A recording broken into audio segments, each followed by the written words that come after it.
The superstar who died on stage, and nobody came to his funeral. On Friday the 13th, 1984, a soul superstar stepped on stage and never walked off. Philippe Wynne wasn't in a hospital bed, wasn't in a quiet retirement home. He was performing when his heart suddenly gave out in front of a stunned crowd.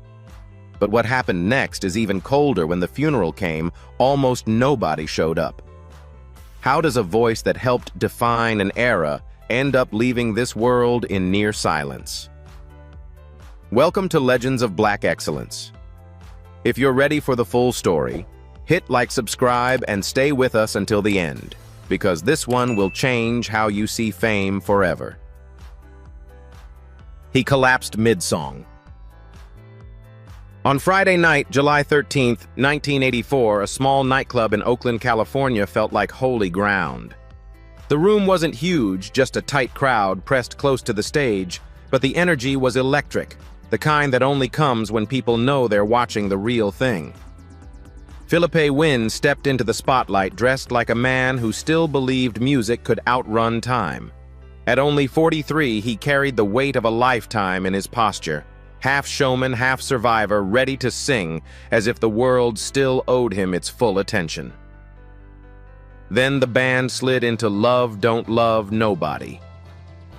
Wynne didn't perform it casually, he confessed it. His voice rose from deep, gritty soul into that unmistakable falsetto that once made crowds melt, a sound that could turn heartbreak into something almost beautiful. Sweat shined under the lights. The front row leaned in.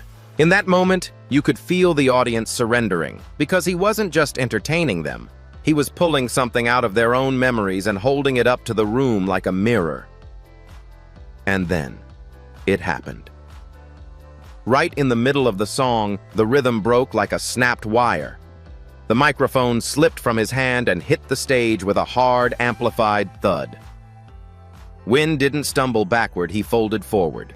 He collapsed straight toward the crowd, spilling into the front row as if it were part of the act. For a few seconds, people cheered, thinking it was classic soul man drama, the final big move. But the cheers didn't last. The band stopped. Faces changed. A cold confusion spread through the room as the spotlight suddenly felt too bright, too cruel. That's when reality rushed in. A nurse and police officers moved fast, pushing through the stunned audience to reach him. The club's excitement turned into a tense silence. No singing, no clapping, just the frantic sound of people trying to bring a legend back. Someone called for help. Someone begged for space. But the truth was already winning. Wynne had suffered a heart attack during the performance, and by the time the ambulance pulled away into the Oakland night, the room was left staring at an empty stage. The show didn't end with applause, it ended with a haunting question hanging in the air. How could a man give everything to the crowd and still not make it out alive? Only 8 people at the funeral. A few days after Philippe Wynne collapsed on that Oakland stage, the story should have ended the way legends usually do. Flowers, cameras, a packed church, and a line of grieving voices stretching around the block. He was not an unknown singer. He had been the heart of an era, the kind of performer whose voice once lived in American living rooms, riding through late-night radio and wedding dance floors like a warm memory. But what happened next was colder than death itself. The most haunting chapter wasn't the moment his body gave out. It was the silence that followed him back home. In Detroit, the city tied to his rise people expected a farewell worthy of a superstar. Instead, the room felt like a forgotten hallway. Reports describe a funeral home built for hundreds, yet filled with only the sound of empty space. No swarm of industry faces, no tidal wave of fans, no flood of old friends. There were only 8 people standing there, 8 solitary figures in a place meant for a crowd. The air was still. Every step echoed. It looked less like a farewell to a star and more like someone closing a door on a name the world had already started to misplace. That number 8 is what makes the mystery sting. because it forces a brutal question. How does someone become unforgettable in music, yet nearly invisible in mourning? A voice can sell records, but it can't guarantee loyalty. Fame can fill a room with applause, but it can't promise anybody will show up when the lights are off. In a business built on schedules, contracts, and constant motion, love sometimes lasts only as long as the next hit. And when the phone stops ringing, the crowd disappears so quietly, you don't hear the exit. For Philippe Wynne, that empty farewell felt like the final punchline of a life spent chasing connection. The stage gave him family for a while, brotherhood, harmony, a reason to believe he belonged somewhere. But the industry is a strange place. It celebrates you loudly in public and abandons you softly in private. 8 people at a funeral doesn't erase his greatness, but it exposes something darker about the world that consumed him. He died giving everything he had left, and then the world answered with almost nothing. And maybe that's the real tragedy here. Not that a superstar died too soon, but that the silence afterward was so complete, it sounded like forgetting. Abandoned as a child. Before the gold records, before the spotlight, before the name Philippe Wynne ever meant anything to the world, there was a boy in Cincinnati, Ohio, trying to survive a life that fell apart too early. He was born Philippe Walker, and the first heartbreak didn't come from the music industry, it came from home. His parents, Degree Walker and Anna Wynne Walker, couldn't hold their marriage together. The split didn't just break a relationship, it broke a childhood. When Philippe was still small, his mother left for a new life, and the family structure collapsed like a roof in a storm. What happened next shaped everything. Instead of being protected, Philippe and his siblings were placed into the New Orphan Asylum for Colored Children. A cold phrase that tells you exactly what era this was and exactly how disposable black childhood could be back then. Imagine what that does to a kid. Both parents still alive somewhere in the same country. Yet life delivers you to an institution like you're already a forgotten file. It wasn't a story of being orphaned by death, it was a story of being orphaned by choice. And inside those walls, the world didn't care how talented you might become one day. It only cared whether you could endure the night. In that strict, sterile environment, Philippe learned a truth most people never face. Loneliness is louder than silence. The dorms weren't just quiet. They were filled with the sound of children crying, whispering, praying, and trying not to be seen. That's where his voice stopped being a hobby and became a lifeline. He sang to soothe himself. He hummed gospel melodies to cover the fear. He discovered that if he could make sound beautiful enough, it could push pain back for a few minutes. His voice became a kind of weapon not for hurting anyone, but for holding himself together when everything else was breaking. Then came the first attempt at freedom. After years of that life, the pressure built until it turned into action. Philippe and his older brother Michael staged a desperate escape, 2 kids running away with nothing but instinct. Michael eventually made it to Detroit to find their mother still chasing the idea of family. Philippe drifted longer, stuck between the streets, and the hope that something better existed beyond Cincinnati's edges. Every mile carried the same question: if your own parents didn't keep you, who will? That question followed him into adulthood, into music, and into every note he would ever sing, because even when he became a star, part of him was still that boy in the orphan asylum singing to survive the dark. Escape Army and Destiny. By the time Philippe Wynne was barely old enough to understand what stability even meant, he had already learned how to live without it. At 11 years old, he and his brother Michael made a choice that sounded reckless to the outside world, but felt like survival to them. They ran. Leaving the orphan asylum wasn't a clean rescue story. It was a desperate escape fueled by hunger, fear, and the stubborn belief that anything had to be better than staying behind those walls. Michael pushed toward Detroit, chasing their mother and the possibility of family. Philippe stayed in the Cincinnati orbit longer, drifting through odd jobs and street reality. learning early that the world doesn't offer mercy just because you're young. And then came the decision that changed his life at 15. Felipe lied about his age and enlisted in the U.S. Army. Most teenagers that age are trying to fit in at school. He was trying to build a new identity from scratch. The military didn't hand him love, but it gave him something he had never truly owned before: structure. A uniform. A role. A place where rules were clear even if life wasn't. He trained as a medical specialist, patching up other people's wounds while carrying his own in silence. During the day, he learned discipline and precision. At night, he kept sharpening the one gift that had never left him: his voice. Because even inside the army, Felipe sang like a man trying to prove he deserved to exist. In barracks and bass clubs, he practiced that gospel-born power, gritty low notes, then a sudden leap into falsetto that felt like a cry breaking free. He wasn't singing for fame yet. He was singing for control. After a childhood where everything was taken, his voice was the one thing nobody could lock away. And the more he sang, the more it became clear that this wasn't just talent, it was destiny circling closer. That destiny arrived in the shape of a legend, Otis Redding. The story goes that Otis heard Felipe sing and immediately recognized the fire in him. The kind you can't teach. The kind that comes from life experience, not vocal lessons.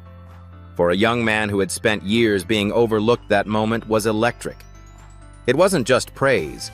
It was validation from someone who understood soul music at its deepest level. Felipe wasn't just a soldier anymore, he was a voice worth betting on. Even the idea of being seen by Otis changed the direction of his life, like a door cracking open in a hallway that had always been locked. And when Felipe eventually made his way back toward Detroit, toward Michael, and toward music full-time, he carried that encounter like a private stamp of approval on his future. The orphan who once sang to survive had become a man learning how to sing to arrive. The army gave him discipline. Otis gave him belief.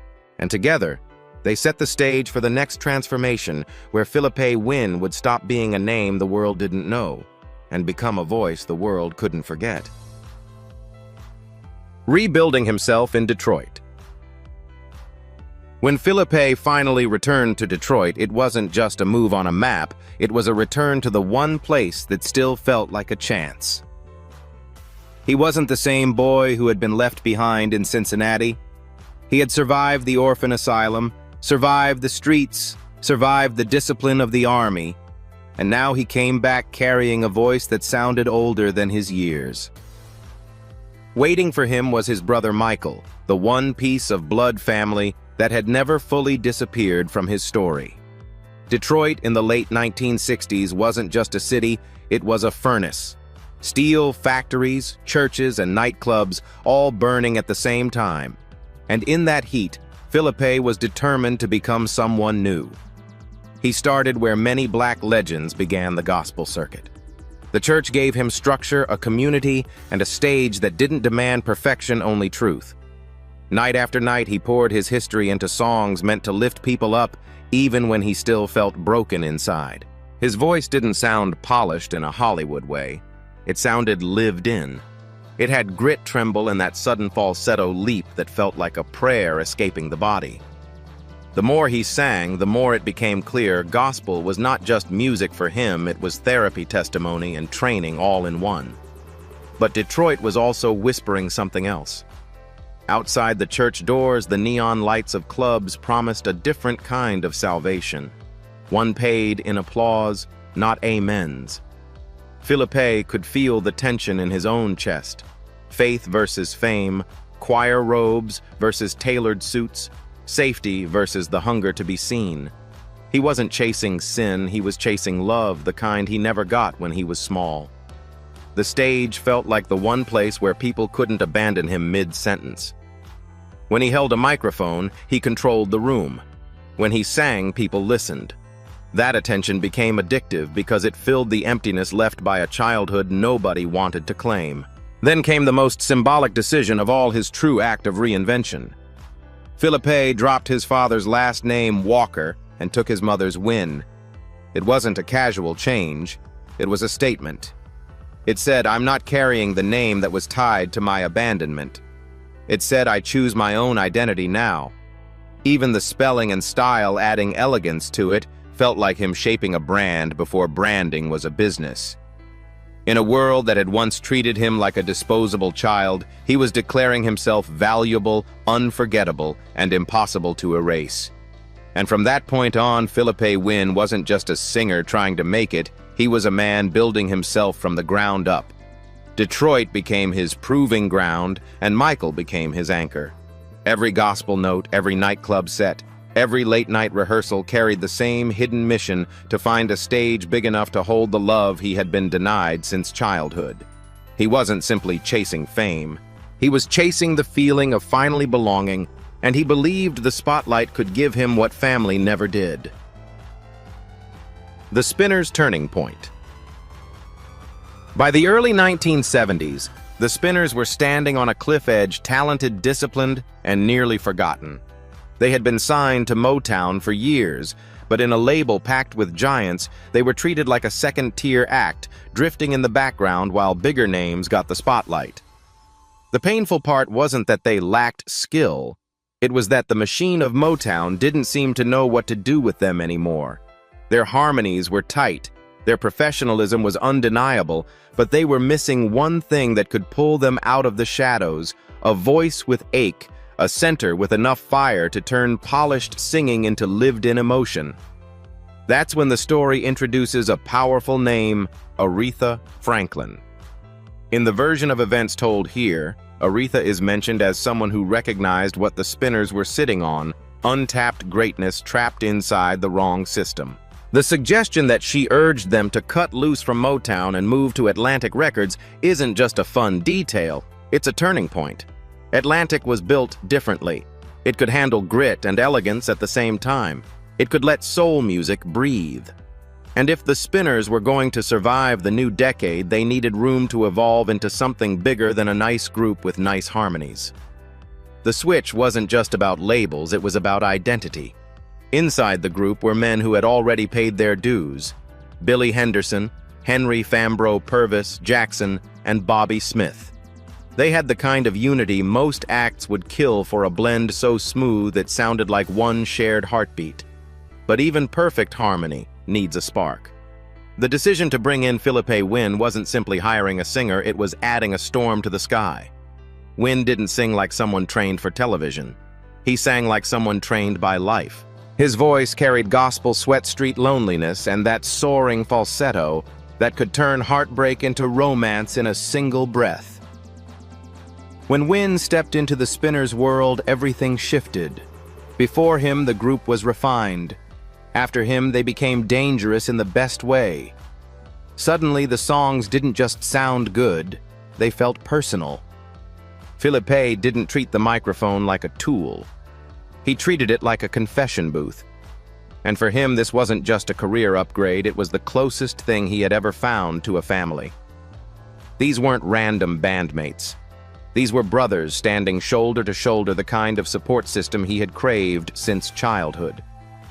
For the orphan who grew up surviving the night, a tight-knit vocal group felt like home.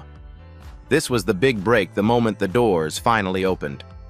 Motown had overlooked them, but Atlantic gave them the chance to become a defining sound of the era.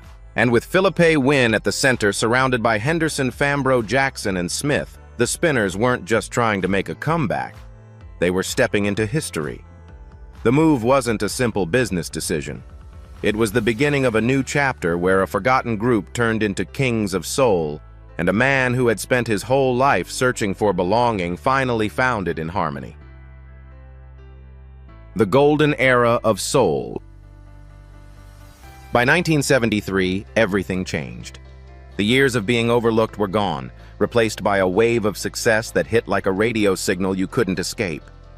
The Spinners, now fully locked in as a unit, weren't just making songs anymore, they were shaping the emotional soundtrack of America. In an era when love felt formal, when romance had rules, their music sounded like grown folks telling the truth. At the center stood Philippe Wynne, the singer who carried pain like history and turned it into something smooth enough to dance to. And behind the scenes, one man helped build the sound like a cathedral architect, Thom Bell, the producer who made Philadelphia Soul feel elegant, cinematic, and timeless. The breakthrough came fast, and it came loud. I'll Be Around started as a B-side, but audiences and DJs flipped it like destiny was impatient. The verses, handled with calm control, set the mood often associated with Bobby Smith's steadier vocal presence, while Wynn's entrance felt like a sudden heartbeat on a quiet street. His tone didn't just blend into the harmony, it anchored it. That was the magic. The Spinners had the polish, but Philippe had the ache. Together, they created something rare: records that didn't just chart, they stayed in people's lives. These songs played in kitchens, on front porches, inside cars rolling through summer nights, and in living rooms where couples held each other like the world wasn't changing too fast. Then came the signature moment, Could It Be I'm Falling in Love? This wasn't just a hit, it was a declaration. Wynn's falsetto didn't sound like a trick. It sounded like a man reaching for something he couldn't afford to lose. Under Thom Bell's lush strings and refined arrangements, Philippe became the kind of lead singer you didn't merely hear, you felt. There's a reason the transcript describes his voice as liquid gold and even invokes Stevie Wonder as the kind of legend who could understand that level of vocal beauty. Not because it was pretty, but because it flowed around the listener's defenses. It slipped through pride, through grief, through age, and landed right in the chest. And the hits didn't stop. One-of-a-kind love affair. Mighty Love, and especially Sadie, turned their success into a rain. Sadie was different. It carried tenderness and regret at the same time, like a son singing to a mother with tears behind the smile. For Wynn, the emotion didn't sound manufactured. It sounded personal, like the microphone was exposing a wound he had never fully healed. The Spinners didn't just perform these songs, they lived inside them. On stage, Wynn wasn't only a singer, he was a preacher, sweat-soaked and electric, dropping to his knees and pulling the crowd into a shared moment of survival. That was the golden era. A group in perfect formation, a producer who knew how to frame their elegance, and a lead voice so unforgettable it felt like it belonged to the whole nation. This was the peak when the Spinners weren't just popular, they were permanent. And at the center of it all, Philippe Wynn became the kind of artist people assumed would last forever. But the cruel truth about forever in the music industry is that sometimes it's only a feeling, and feelings can disappear the moment the record stops spinning. Ego broke the brotherhood.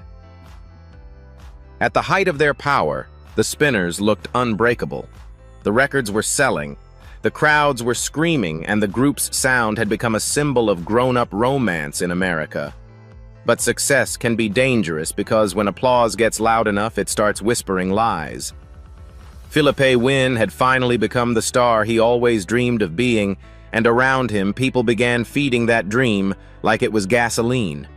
They didn't just praise his voice, they told him the group was holding him back. They turned confidence into temptation, convincing the orphan-turned-icon that the spotlight belonged to him alone. Behind the scenes, the pressure grew sharper. Wynn began pushing for the group to be renamed Philippe Wynn and the Spinners. On paper, it sounded like a small change, just words on a marquee. But inside the brotherhood, it was a threat to everything they believed in. The Spinners were built on unity, not ego. Henry Fambrough, Bobby Smith, Purvis Jackson, and Billy Henderson weren't background singers in somebody else's movie. They were a team that had survived the long road together. They had carried the grind before the fame arrived, and they knew the magic came from the blend, not just the lead. The clash wasn't just business. It was emotional. Wynn craved individual recognition because his whole life had been shaped by abandonment. He couldn't stand the idea of being overlooked again, even inside his own success. But the others saw it differently. Giving one man top billing would turn a family into a hierarchy. For Bobby Smith, whose steady presence helped shape their vocal balance, it wasn't about jealousy, it was principle. For Fambrough Jackson and Henderson, it was loyalty. They had built the legacy as equals, and they refused to rewrite history just because fame made people impatient. In that moment, the group wasn't fighting over a name, they were fighting over identity. Then the tension finally snapped. The story is told like a line drawn in permanent ink. Win gave the ultimatum. If his name wasn't on it, he was gone.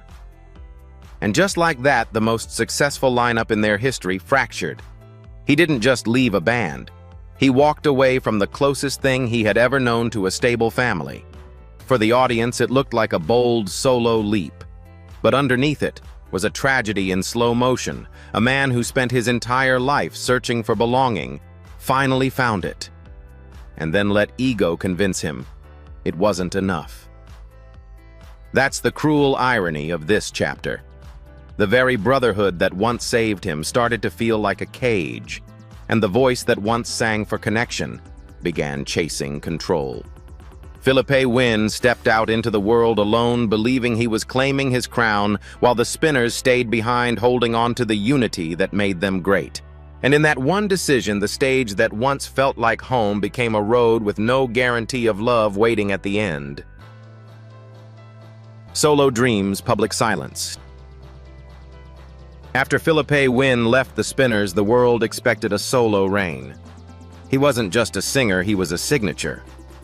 That falsetto, that raw gospel grit, that dramatic stage presence had helped define an entire era of grown folk soul. But the music industry has a cold rule. The crowd loves the moment more than the person. When Wynne stepped out alone, he didn't step into a bigger spotlight. He stepped into a harsher one. Without the group's harmonies and the familiar banner of the Spinners, his name suddenly had to carry everything by itself. And that's when the decline began, not with scandal, but with silence. His early solo moves didn't land the way people expected. The records didn't explode. Radio didn't rally behind him the same way. The venues got smaller, the budgets got tighter, and the applause started to sound more like nostalgia than excitement. Wynne still had the voice, but he no longer had the same structure around it, the musical home that made his emotions feel effortless and timeless.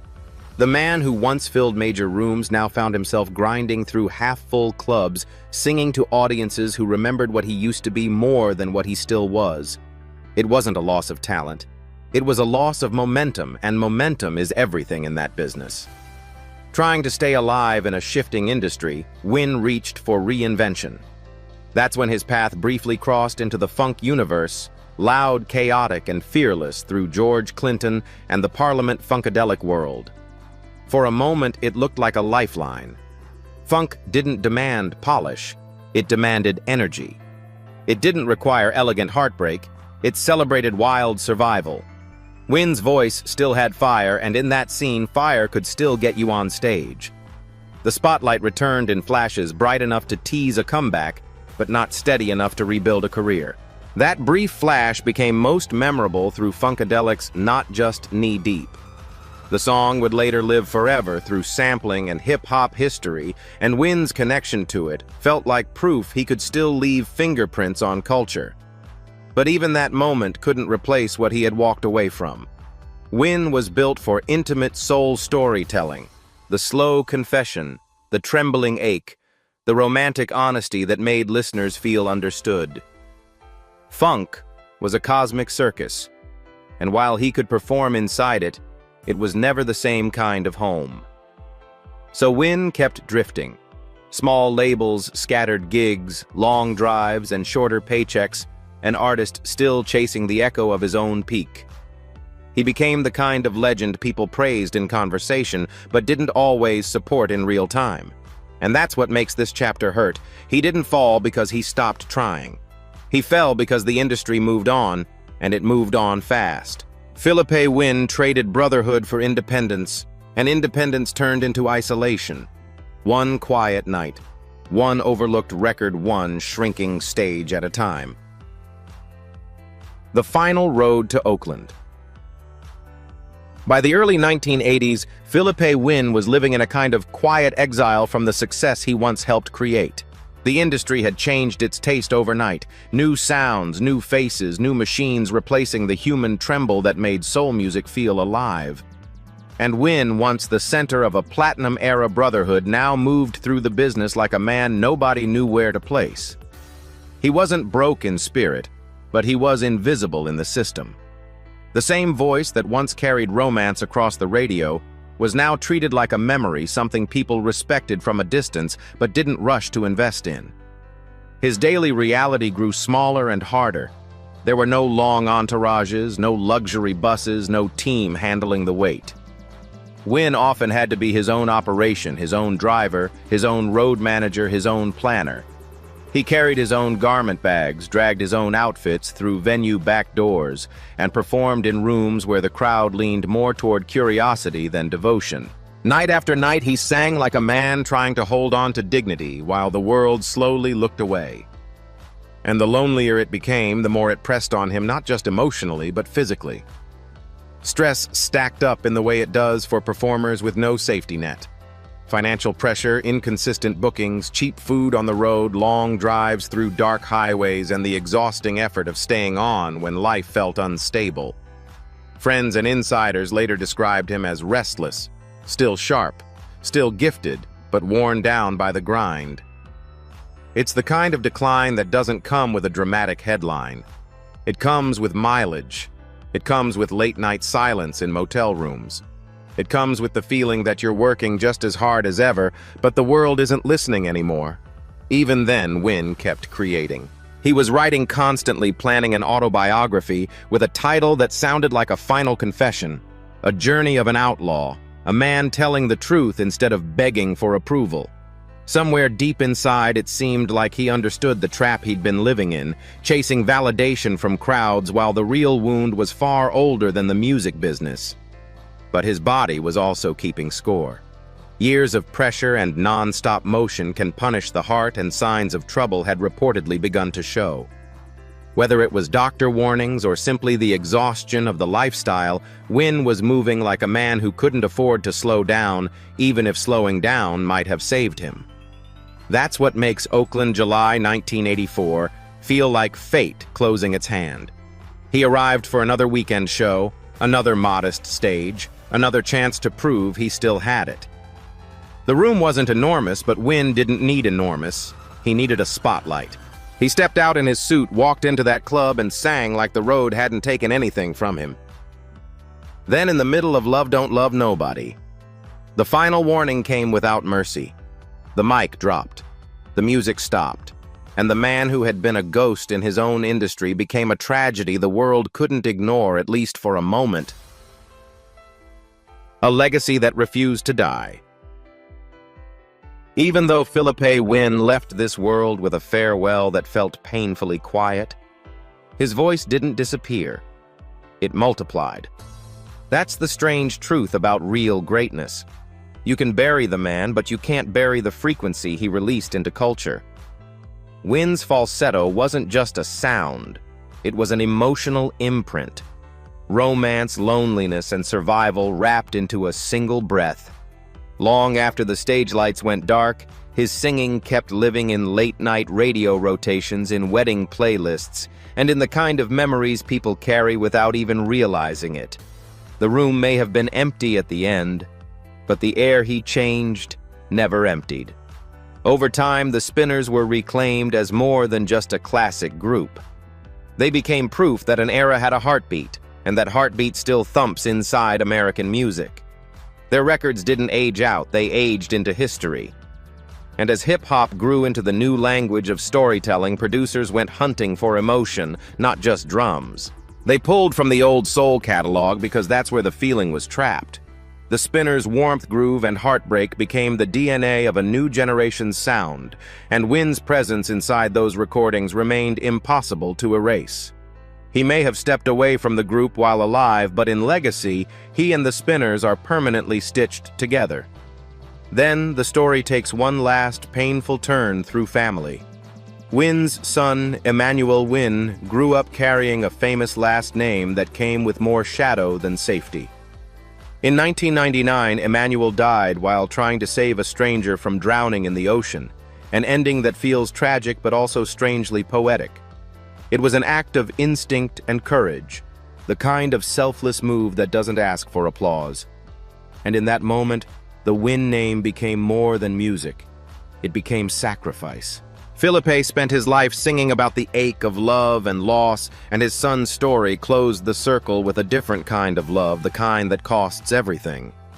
So the final legacy isn't just charts hits or nostalgia. It's the reminder that some voices are bigger than their careers, and some lives echo louder after they end. Philippe Wynn didn't get the farewell a superstar deserved, but his sound still shows up every time a listener needs comfort. Every time an old soul record makes time slow down, and every time music proves it can outlive the world that forgot to clap. Philippe Wynn's story leaves us with a haunting truth.